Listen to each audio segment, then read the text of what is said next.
You are listening to the Money Hour at 11:50 a.m. KKNW, the Friday, December 18th virtual show. Because of COVID, our show is temporarily moved virtually. You can also listen to our show on podcast or catch us on air Saturday at 3 p.m. with a rebroadcast on Sunday at 8 a.m. I am your host, Tina Mitchell. And I'm your co-host, Keelan Harvey. It is a great day to talk about money, and that's what the show is all about. How to make money, save money, so you can have a better quality of life for you and your family. If you are listening to our show at a different time or day, you are listening to a rebroadcast. We are here to answer any questions or connect you with the guests that we have on the show today. Please call the show at 1-855-400-1150. Again, that's 1-855-400-1150 or online at themoneyhour.com. And now on our show, we have Suzy Berger of Gather for Health.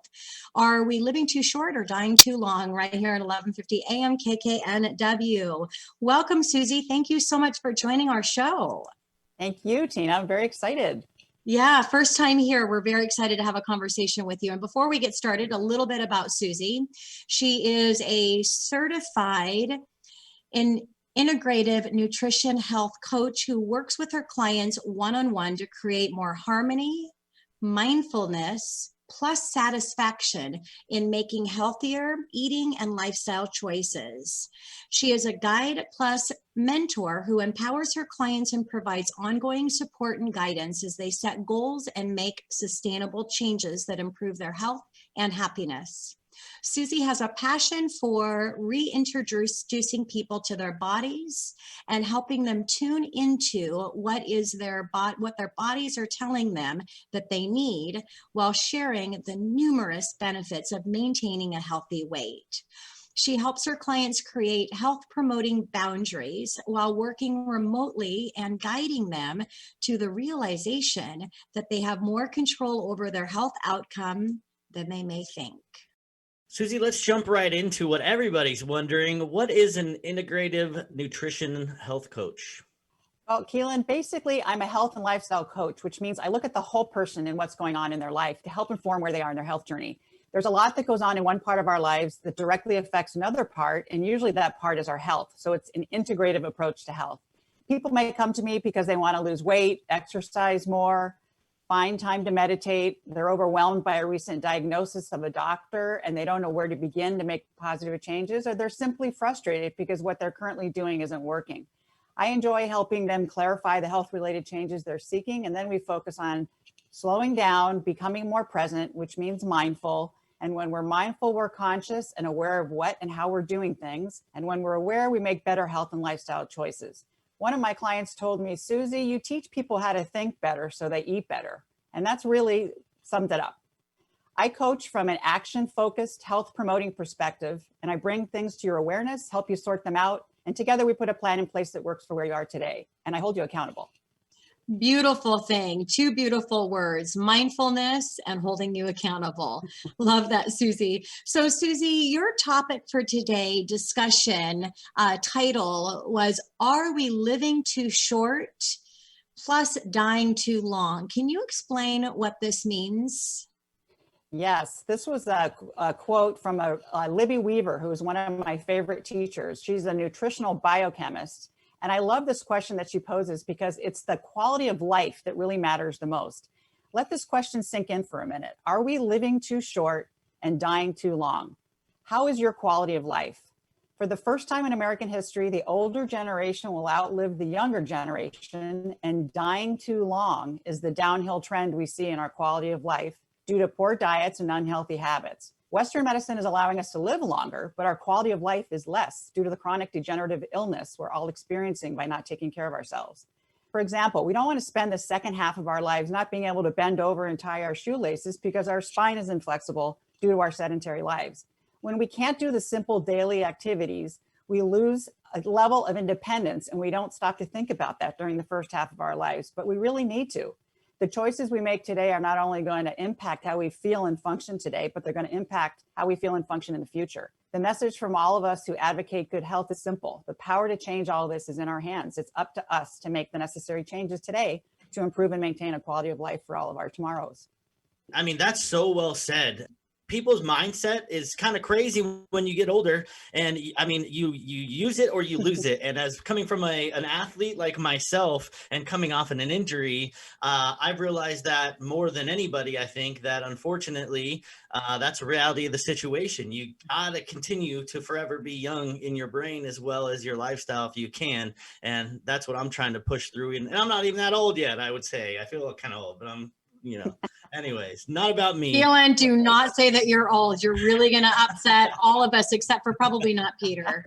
It's the girls. We're a little bit old. I'll close my big mouth. But anyways, what is a success factor to being healthy and living a better quality of life? Because I could even use it myself, Suzy. Okay, so basically, I've got 2 points that I want to make here. So first, it's your mindset, like we've talked about. Not subscribing to the ailments everyone says that you should experience when you reach a certain age. For example, well, it's all downhill after 50. That's ridiculous, I say. That's living too short and dying too long mentality. I work with people on reframing the way they look at the health situation that's challenging them. If the challenge is losing weight, we look at their relationship with food. If it's exercise, we look at their relationship with exercise. We can always reframe, reset, and redo. Those are my 3 R's. The second success factor to being healthy and living a better quality of life is maintaining your ideal weight. The benefits of maintaining a healthy weight are numerous and affect both physical and mental health. Maintaining a weight and BMI that fall in the normal range improves overall quality of life and decreases the risk of chronic health conditions associated with obesity, such as diabetes, high blood pressure, cardiovascular disease, osteoarthritis, respiratory problems, and depression. And the chances of your experiencing severe symptoms if you contract a virus are a lot less when your body is strong and healthy. Those are my 2 tips, Keelan. That is great. I feel really good. I'm talking about my age a little bit older than Keelan, but I am over 50. And it's funny that you say that because I'm always asking myself now, what happened to the fact when I was younger, where I thought, oh my gosh, 50 is so old. And I feel like I'm young. So it is all in your mindset, Suzy. And it's so important that you have, because I love what you said. Oh, it's all downhill from here when you get 50. And of course it's going to be downhill when you have that mindset. So I love that. Well, Suzy, I know that the work that you do is so amazing and such a gift when you work and help your clients. So through your work, how do you support your clients in getting them to their ideal weight? That's a good question. I'm not, anybody who works with me or knows me, I'm not a big fan of diets because they tend to be short-lived and they don't teach you what to do after the diet ends. So what I do like is a framework and tools to learn about healthy foods that will support you in getting to your ideal weight and making this a lifestyle. Specifically, which foods promote fat burning and which foods promote fat storage. The goal is to consume more fat burning foods versus fat storage while always listening to your body, what it's telling you, because our body is always talking to us all day long. So one of my main goals as a health coach in 2021, as I've been sitting back these past couple of weeks thinking what I want to focus on for next year, is to help people get to their ideal weight. So I'm teaming up with a creator of a program called R3.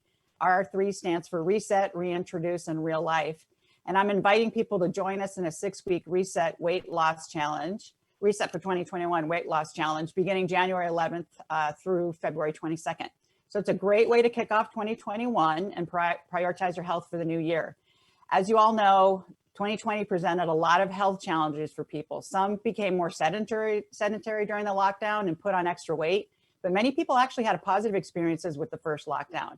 They said it woke them up to the importance of prioritizing their health, and they made positive changes by eating healthier foods, moving more, losing weight, and making them stronger. So why not start off 2021 in a health promoting way by joining us and getting to your ideal weight? I love that, Suzy. Thank you for that shout out. And if you're listening to the show today, definitely connect the group and the accountability piece of it. And what a great time, she said, with COVID, everybody working from home, not getting as much exercise as we used to. So yeah. Yeah, Suzy, you piqued my interest. So where can listeners find out more about the Reset for 2020 Weight Loss Challenge? So all the details are on my website, which is gather4health.com. That's gather4health.com. You need to register by January 6th, and the challenge starts on the 11th. And in addition to having access to the R3 program after you register, as a health coach, I'm offering 30-minute weekly virtual health coaching check-ins to keep people supported and accountable to their health and weight loss goals. So I'm offering these sessions at a very reduced price because I really want to get people healthy in 2021. And this challenge is a perfect way to start. So welcome, everybody. Come join us. Welcome, everybody. You might just see Keelan and I in there as well. You can have your host of the Money Hour go through the coaching with you. All right, Suzy. So we all know that you need to have a healthy diet. What is a healthy diet to you? So to me, the true meaning of the word diet was originally used as a noun, as in healthy food and drink in terms of a means to provide nourishment, sustenance, and energy. You put good energy in, you get good energy out. And it's really too bad because the word diet has gotten such a bad rap for the past several decades. It's moved from being a noun to a verb, as in I'm dieting, I'm on a diet, or I need to go on a diet. It has wrecked our relationship with food and eating, causing shame, judgment, disappointment, and it's one of the primary causes of our nation having the highest obesity and chronic illness rates. So I am a fan of a healthy diet, one that includes making healthy food and lifestyle choices, but I'm not a fan of dieting. Suzy, I hate to say this. We're down to 1 minute already. That time flew by so fast, but I love your advice because it makes so much sense about lifestyle and moving forward with something that's going to last for your future and health. I want to leave with just how people can engage you. If you want to get involved with you, Suzy, in your programs, how do people get in touch with you, or what's the best way to engage you? Thank you, Keelan. So first of all of my sessions are virtual. They were virtual before COVID, so it actually has worked out really well. But we first would do a 50-minute complimentary consultation where I meet with you or my client on my telehealth platform. So the client kind of gets a feel of how we work together virtually during the health coaching sessions. And I ask a lot of thought-provoking questions to help the client clarify the health-related changes they're seeking. If they enjoy the experience, we engage together in either meeting weekly for the Reset for 2021 Weight Loss Challenge, or if they'd like more in-depth coaching, I offer a 12-session, 50-minute, either biweekly or over 6 months, or weekly over 3 months. And then once we've clarified the goals, we'll meet via telehealth, where I provide a really safe space for the client to focus on themselves without any judgment. And we review progress, make tweaks, agree on homework, and celebrate the accomplishments. Suzy, thank you. Thank you so much for being here. And thank you for helping people get healthy when it's needed more than ever with everything that we're going through today. Thank you. It's been very pleasant. Thank you.